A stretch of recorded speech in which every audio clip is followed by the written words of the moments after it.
CBS News legal analyst, that's Rikki Klieman, and our chief election and campaign correspondent, Robert Costa. Good morning to you both. Rikki, let's start with you. You know, I know a lot of people have indictment fatigue. I keep hearing that phrase. This is a fourth one. Help us understand how this one is different. We keep hearing this one is different and this one is more serious. I have always said the Georgia case was the most serious. Well, you've got a 90-page more. Well, it's here, all 98 pages of it, and it has that infamous RICO count. And the reason that this case is so serious is when you have a RICO count that's racketeering, influence, corrupt organizations. It was used originally for the mob. That was why it was created. And what you have is a mandatory minimum sentence for anyone who's convicted. It's a punishment of 5 to 20 years.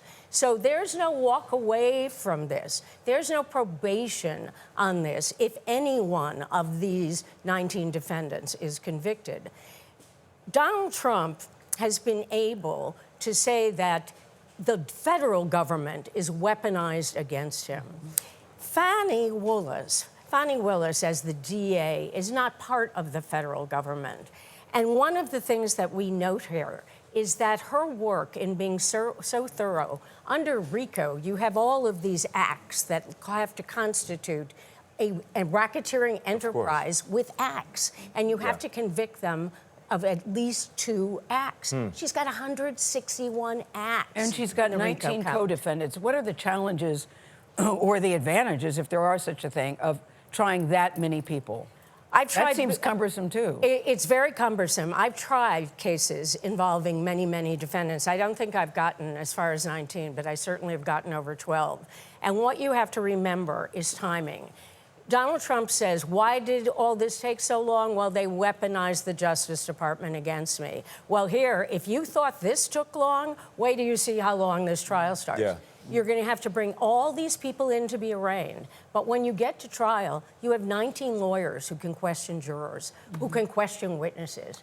This is a long trial. Yes, it is, Rikki. Bob, let's bring you in here. How does this Georgia case fit into the broader January 6th storyline? Nate, it's good to be with you. We've been following the January 6th story for so long, and what's important to understand about Georgia is that it's a microcosm for understanding what happened after the election in 2020. Trump and his allies seized on different states as a path to stay in power. Georgia, perhaps unlike any other, they saw a red state that they could try to nudge in their direction to get the legislature to buy in. Election officials, they called up on the phone and said, try to help get us the votes. And they used Georgia as a way to really keep Trump in the White House on January 6th by using the veneer of alleged voter fraud, which never existed, as a means of doing that.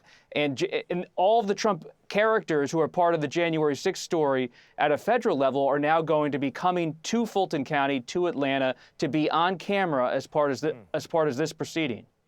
Bob, indicted in Georgia, he's also campaigning in Georgia. What's the impact on the Trump campaign there? The big decision former President Trump has to make in the coming days is when is he going to arrive to be arraigned in Fulton County, and will he do that before or after the Republican debate next week in Milwaukee? And will he even show up at the Republican debate? So many of his rivals are wondering if he's going to show up. For now, Trump allies tell CBS News he's leaning against showing up in Milwaukee and instead is focusing on rallying his own supporters as he faces down all of these indictments. He has the records case in Mar-a-Lago in Florida on a federal level, the January 6th case, the New York hush money payments case, and now the Georgia election case. There's no shortage of things to keep track of now. Bob Costa, Rikki Klieman, thank you to you both for trying to sort it out for us.